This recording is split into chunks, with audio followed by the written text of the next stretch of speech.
Welcome back to A Creative Affair. I'm Len and I'm here with Bree. And today we're going to be talking about idea generation. Where do our ideas come from? Do we take them from everywhere in our life, or do they form out of the abyss and just turn up like that flashing light bulb in the cartoon characters there? Where do ideas come from? Where do you think they come from, Bree? I don't know. No, I'm just kidding. I wondered this for the longest time because the thing is sometimes we want an idea and we're like, how in the world do we get it? Because I remember thinking about, let me get a little clear here. I'm applying to an artist in residency. It still isn't open yet, so I haven't submitted it, but I was trying to figure out what kind of project I could submit or an idea, because I want to do the artist in residency and I kind of know what ish I want to do. And I was thinking, where in the world do I get an idea? How does that happen? And wouldn't it be great if the creative idea fairy could just come to us and say, here you go, this is what the creative world needs to see from you. But that's not really how it happens. So the truth is, creative ideas come from, this is my opinion, everywhere. Absolutely everywhere. That's what you're saying, isn't it? Absolutely. Yeah. From our life, from everything that we see, do, and are involved in. Right. Are you in agreement with me, Len? I am. We get straight to the point very quickly on this one. Right. Okay.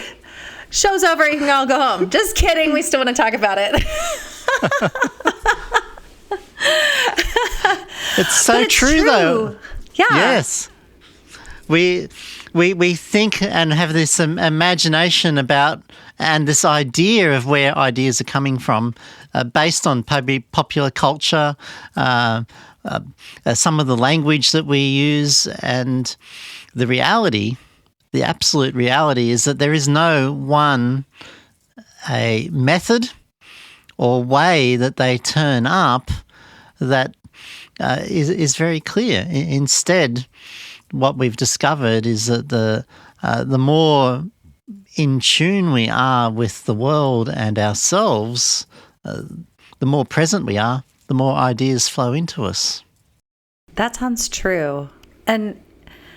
Or even the more we're paying attention to what we're absorbing and what's flowing into us, and be maybe even deliberate about what we allow to come into what we kind of absorb. So I actually did some, I don't know if it's research or whatever, but I've been doing a lot of deeper thinking lately, which is really fun for me. And I was like, how do we get this, right? And Len and I, we love this book. Can I mention the book? I'm going to mention the book, but we're not going to call this episode this. So there's a book by Austin Kleon. It's called Steal Like an Artist. And I feel like we did an episode on this, but maybe not. And what Len and I are talking about, what we really want to talk about is the inspiration, the ideas, and the inspiration. Where do we get the inspiration to come up with ideas versus the copying that we sometimes see and that sometimes we're tempted to do. And I think there's a place for copying, right? Len, what did you say? You were telling me about, I said, oh, don't tell me the rest. Pause on that. So I think where we should go first is let's just talk about copying, because I really think that copying other people's work, at least it sounds bad, but at least initially can be actually really beneficial, because there's a lot of, especially people who are good at what they do, because there's a lot we can learn from them. So what is that little exercise you were telling me? It was figure out who your 6 most favourite artists are, and then study them deeply, copy them and work in their style until you can master each of them. And then step back from all 6 of them and combine them all together to make up who you are. Now, that's not my idea. That came from a book I was reading about William Mortensen and one of his students. It's called Me and Mortensen, and quite an interesting read. I actually finished it in an evening very quickly, and that was, I think, Mortensen's idea to tell his photography students back in the 30s and 40s on how to figure out a style. That's really interesting, and it's kind of fun to mimic someone's work and see where that takes us. And even have you ever done this, Len? Do you feel it's forced? Does it feel really forced to you because it's not in the kind of the style that you're used to? It's a really interesting question because how does it feel? I think that's where we started to learn. You know, as a child, you know, a little baby, and us as parents, we're leaning over the little baby and we're going, Dada, Mama, and we're actually teaching, and we're trying to get the child or the little baby to say Mama or Baba or Ma, and we actually learn through copying. And then there's also this other part of learning, which is absolute exploration and risk-taking and creativity. And that's where I believe that the two actually work in concert together in education, because that's the combination of two of them actually help us learn. So one part is copying and the other part is exploring on your own. My good advice was if you want to learn how someone actually works, and you find someone's work that you really love, and then actually instead of getting into their work, trying to get into their head. Now that's pretty advanced advice, but I think that's an incredibly interesting way to experiment. And I know when I'm out in the bush with my students, occasionally someone comes up to me and says, do you mind if I follow you? And do you mind if you start talking about what you're thinking as you're doing? And they ask that question, what are you thinking and what are you looking for and what's happening here, as a way to find out how someone actually works. But yeah, have I ever actually copied someone? Have I sat up and put a photograph or an artwork there and copied it? Of course the answer is yes. That's how I learnt to draw. I picked up a Japanese brush. Actually, I noticed you doing this, Bree. You were drawing Enzo circles, yeah? And so you're actually practicing a circle with a brush. And so that's a copy, isn't it? Totally. Like, thousands of people have done Enzo circles and painting a perfect circle in a brush. And so it's not something new, but you were learning how to do something through that particular process. So there were times when I was learning to draw, I copied things. And also, as an artist, I used to feel very guilty about this, but I would trace or copy my photographs into paintings, and I always felt incredibly guilty about that process until today, when I realised that that's normal and everyone does that, and some people just do it from their minds, but so many people do it from their artwork, and it's a valid way of working. So copying is a way of learning.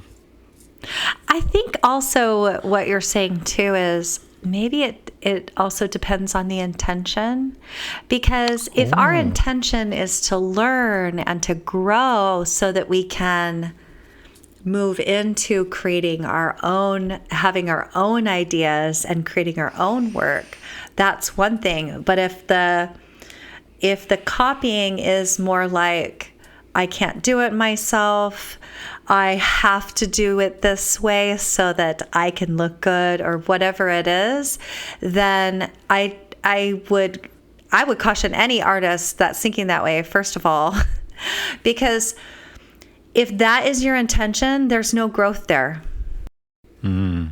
That's appropriation, isn't it? Yeah, it is. Yes, for sure. And that's why Steal Like an Artist, Austin Kleon talks about the copying part. Like, for sure, we want to do maybe some of that, right? And because mimicking and all of that is the education part. But if we have no intention to move past it, then it's just pure copying, and that's plagiarism, right? So anyway, so artists, don't do that. That's not what we're trying to tell you to do.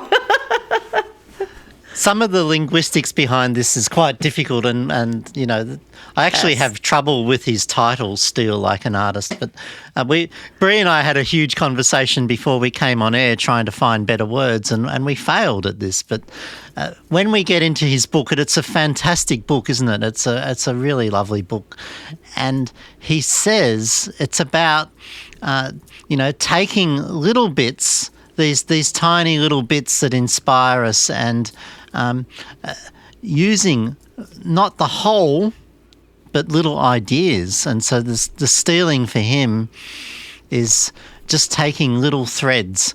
Actually, I did a presentation about Miro as a painter, and in one of his beautiful books about creativity that he's written, it's an absolutely gorgeous book, he says, I have to find a little thread to hang on to, like a thread of an idea, and then from that, it becomes like an entry point into the artwork. It's just a little tiny idea.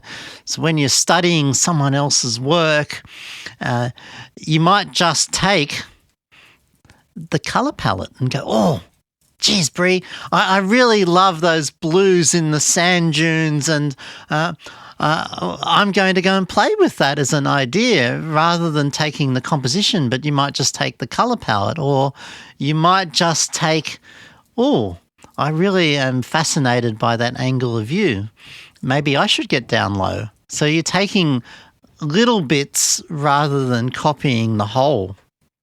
And I think he makes that point very, very clearly in the book. It's not about appropriation. It's not about copying whole artworks. It's about acknowledging that our ideas come from everywhere else.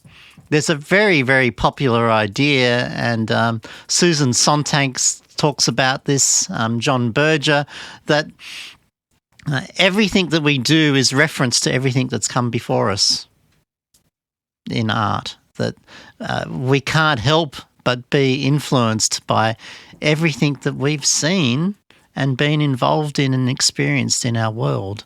So I think that's a very valuable way of thinking about it. Right, because everything, including our childhood, all of our experiences up until now influence, and everything that we've seen or heard or, experiences that we've had, all of that comes together, right? I think what you're talking about, because if I had to label it, and I actually did once, it's like this number, there's 3 parts. And so you talked about the first part, which is mimicking, right? And this is where we're absorbing and we're learning and, we're just collecting information. And then the third part is actually the exploration. It's the full on, these are my ideas. And that's where we want to go. We're taking all of the information and then eventually having all of our own ideas. But this middle part, that you're talking about, right? Where you're just taking a little bits here and there, and adding it. I call that one integration, where we're integrating the stuff we already know with new ideas that we're having. Like it's inspiring us to have new. I'm moving right now with my hands, like locking my fingers. If you can't see me, I'm like full on and full body movements over here. But I think that's such a beautiful thing, and I think we're in this space more often where we're like, I know that I'm taking some actual like influence from other people because, I didn't know that was a possibility. I know there is a time that I saw someone's photograph and I thought to myself, I did not even know that was possible to do. Right. And so then taking that idea and really pouring over all of the project and her project, I think it was Jennifer Renwick, or anyway, she does these beautiful photographs, just beautiful. A lot of Death Valley National Park here in the U.S. But I took that information and thought, that's amazing. I love rocks and all of this stuff, and I didn't even know that was a thing. So now I can start integrating that into my own work, but making a conscious effort to do something a little bit different. Okay, now how do I make it? Now we talked in the first episode, I had said like my creative spirit. What is my creative spirit whispering to me today? And inspiring me to do with a lot of this information of, photographers and, and other people, painters, everybody, that all those previous experiences. So I love this idea of integration because I think a lot of us are in this, and sometimes we feel bad that we're using other people's work as inspiration rather than creating our own, or we're kind of judging ourselves for not being able to get to that really like authentic work. I'm creating this. All these ideas are fully mine, generated by me with zero outside influence. Don't you find that takes a while to get to? And we're in this middle space for more often, what I was going to say, I think a lot of our creative journey. And maybe we're in either one of those three at any given time, too. And it takes a lot of maybe guts to stand up and say, these are my influences. These are the things that really excite me, and do so. I had an interesting experience. Chris Friel is one of my inspiring artists that I follow and absolutely love, and I'm so thankful for Valda Bailey to putting me onto his work. And we put him in the very first issue of Len's Journal when we published it, and a friendship formed. And one day I actually asked him, who are your influences, and he sent me a link to his website, and there wasn't just one page of people that were inspiring him, there were 6. And on each page there was about 30 people. And it'll take me a lifetime to go through his list. I actually wish he'd just given me the top 5, but that's beside the point. But isn't that such a brave thing to do, and to say, well, these are the people who have actually influenced me? And it might not just be other artists in the same genre as you. So he was a photographer, so he had references to painters. And he also, in his list, he had references to people that do a lot of writing and philosophizing about the act of photography, so and the act of art and idea creation. So what a brave thing to do. I found that people actually, these are my students, I think, who I'm talking about, who are learning to be and exploring their creativity, often don't know how to look at art and other people's work and analyse it and pull out what's going on that's exciting them. And that's something that can be practiced and learnt to do. Sitting and actually looking at people's work and analysing why you like it is such a valid thing to do. Well, I think, Len, that is actually what we're trying to do when we're copying, is really trying to formulate what we love about what that other person is doing. And also there's some techniques involved that we might want to learn from.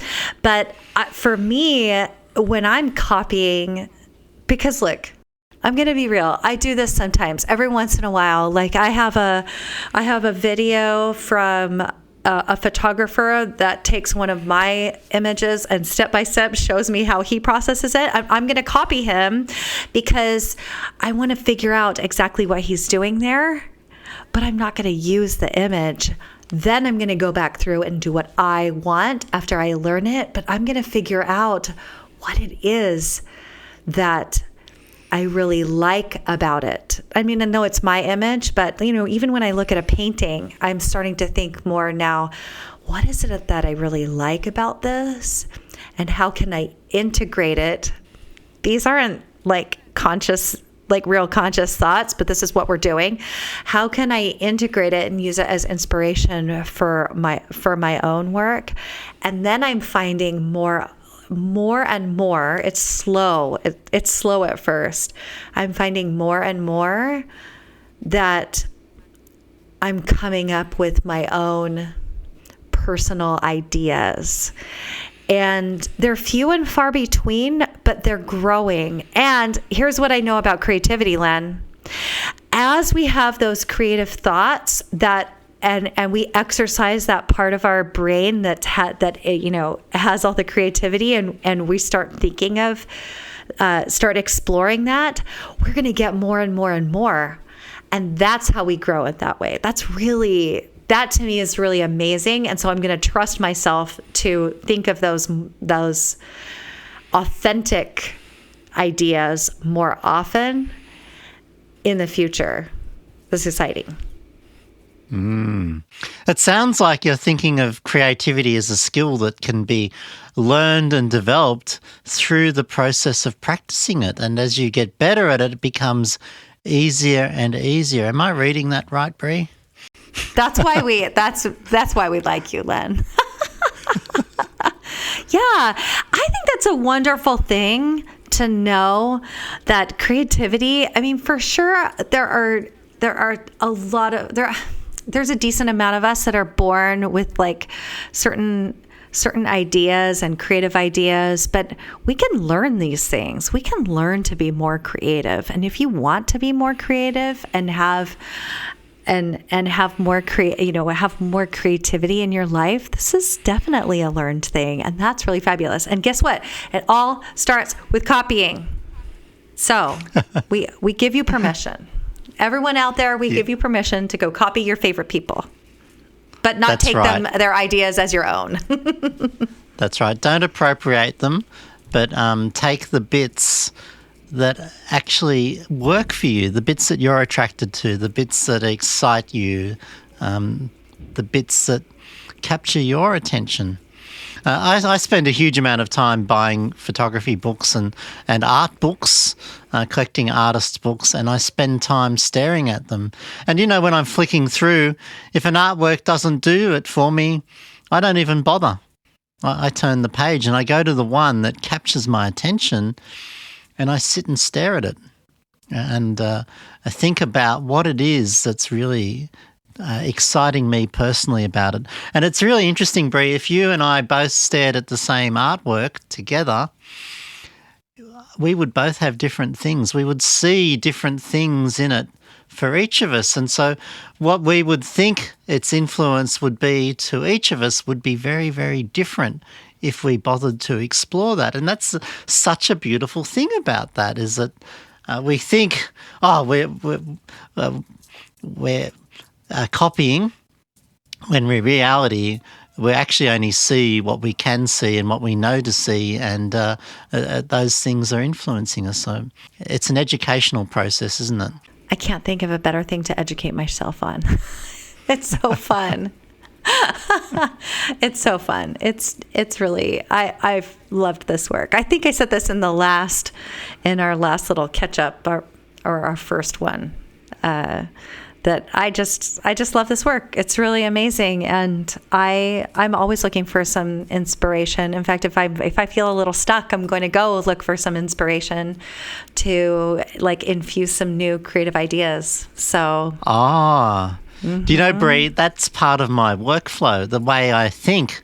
If I'm looking at a book of art, or even watching a movie, or daydreaming, I think of that as actually part of my creative practice. So when you said earlier, was it today or on our last episode, that you downed your tools for a month or so, and that was a really wonderful thing, you're actually still making art in your head and studying it and being immersed in it in that time. And stuff happens in that extra space that you give. And I don't think of it as downtime. I think of it as I practice my art every single day, as much in every moment that I can ever do. It's my life, it's my thinking, it's my obsession. And I absolutely love it too. And with or without a camera, we're still practicing. So that's right. It's awesome. Yeah, it's all creativity. And yes, we can all grow and become more creative through the act of understanding it and practicing it. And Bree and I both have this premise, and we believe that you too can become more creative through thinking about creativity and understanding it as a practice. It's a skill set that we can develop, and it's in absolutely every single one of us. I loved this. This was so fun. This is so fun to chat, by the way. Yes, we love catching up. I know. It grounds both of us, I think, and we're making something worthwhile for other people in the process. And on that note, what a great time to end. Thank you for joining us in our creative affair. If you love the passion we bring to this creative content, please support the podcast by sharing with a friend, subscribing, and leaving us a review. Thanks. If you would like to learn more about creative photography, visit lenmetcalf.com, where you can find links to Len's photography school, videos, and publications. He would love to invite you to sign up to his newsletter.